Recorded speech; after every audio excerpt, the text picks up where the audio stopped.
மேஷராசி என்பர்களுக்கு இந்த வாரம் உத்தியோக ரீதியான மாற்றங்கள் நடக்கக்கூடிய வாரமாக இருக்கிறது. உங்களுடைய வேலையில் உங்களுக்கு என்னெல்லாம் கிடைக்கலையோ அது கிடைக்கிறதுக்கான முயற்சியை செய்யலாம். ட்ரான்ஸ்ஃபர் வேணும்னு சொன்னால் தாராளமாக நம்பிக்கையாக இந்த வாரத்தில் அதற்கான முயற்சிகளை செய்யலாம். கோரிக்கைகளை நீங்கள் வைக்கலாம். இது வரைக்கும் வேலை இல்லாதவர்கள் முதலாக இப்போ வேலைக்கு அப்ளை பண்ண போகிறீங்க அப்படின்னு சொல்லும்போது அதை செய்யலாம். மார்கழி மாதத்தினுடைய கடைசியும் தை மாதத்தினுடைய ஆரம்பமும் இந்த வாரத்தில் இருக்கும். அதனால் நீங்கள் தை பிறக்கிற வரைக்கும் வெயிட் பண்ணணுன்ற அவசியம் கூட கிடையாது உத்தியோக ரீதியான விஷயங்களுக்கு. ஏன்னா உங்களுடைய ராசிக்கு பாக்யஸ்தானத்தில் இருக்கக்கூடிய 4 கிரகங்கள் ஒவ்வொன்றாக ஜீவனஸ்தானத்திற்கு வரப்போகிறது.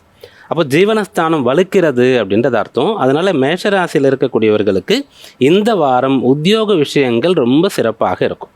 அடுத்து உங்களுக்கான கடமைகளை பற்றி நீங்கள் சிந்திக்கலாம். கல்யாண வயசில் குழந்தை இருந்தால் கல்யாணம் பண்ணணும் அப்படின்ற விஷயங்களை பற்றி இந்த டைமில் நீங்கள் யோசிக்கிறீங்க, அதை பற்றி பேசுகிறீங்க, அதற்கான காரியங்களை தொடங்குறீங்கன்னு சொன்னால் அது நல்லபடியாக நடக்கும். 10ஆம் இடத்த கர்மஸ்தானம்னு சொல்லுவோம்.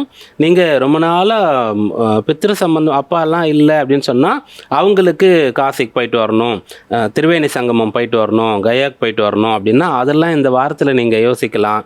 அதை பற்றிலாம் பிளான் பண்ணலாம். அப்படியாக இந்த வாரம் அனுகூலமான வாரமாக மேஷராசி அன்பர்களுக்கு அமையப்போகுது.